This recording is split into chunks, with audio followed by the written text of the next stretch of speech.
በጣም ወደዚህ ጠጋ በሉ። በጣም ጠጋ በሉ። ሚስጥር ስለሆነ ነው የምነግራችሁ። ጥያቄ ይሰማችኋል? ቄሶቹ እንዳይሰሙ እነሱ ይቆጣል። ታቦት አይታችሁ ታውቃላችሁ? ጽላት ታቦት አይታችሁ ታውቃላችሁ? ታቦት ጽላት ሲዘጋጅ ምን እንደሚመስል አታውቁም? አይታችሁ አታውቁም? ታቦት እሺ፣ ማየት ትፈልጋላችሁ? ታቦት ምን እንደሚመስል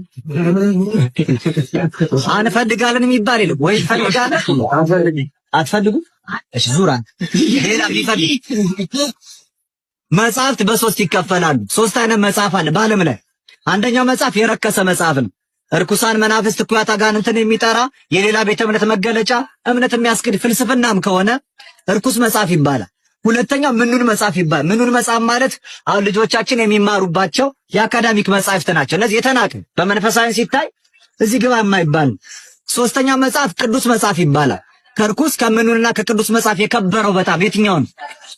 ቅዱስ መጽሐፍ በሁለት ይከፈላል። አስራ የሚባል ባይብል የምንለው 80 ዋህዶ አለ።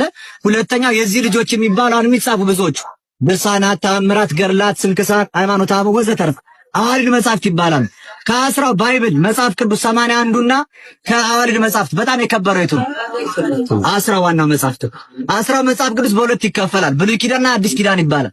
ከብሉይ ኪዳንና ከአዲስ ሁለቱም ቅዱሳን ናቸው። በጣም የከበረው የቱ ነው? አዲስ ኪዳን። ከአዲስ ኪዳን መጽሐፍት ነው በጣም የከበረው አራት ወንጌል ነው። የቅዱስ ማቴዎስ፣ የቅዱስ ማርቆስ፣ የቅዱስ ሉቃስና የቅዱስ ዮሐንስ ወንጌል ይባላል።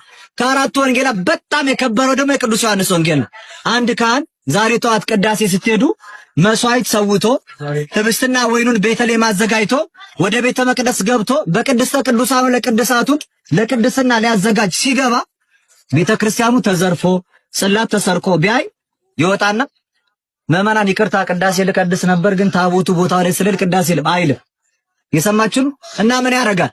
የቅዱስ ዮሐንስ ወንጌል የከበረውን መንበሩ ላይ ያስቀምጥና መስዋዕት ይሰዋል፣ ቅዳሴውን ይቀድሳል።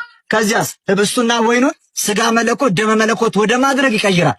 የታቦትና የጽላት ያህል ክብር ያለው ታላቁ ወንጌላችን የቅዱስ ዮሐንስ ወንጌል ነው።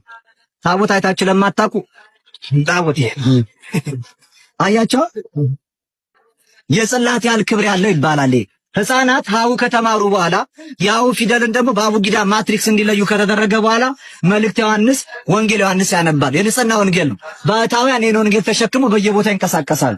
ድምፀ አራዊቱን፣ ግርማ ሌሊቱን፣ ጸባ አጋንንቱን ድል ለመንሳት ጾር ስጋዊ ፍላጎት ፍትወት ሲሰለጠንባቸው ይህን እያነበቡ እሳታዊ ጠባያቸውን ያስታግሳሉ።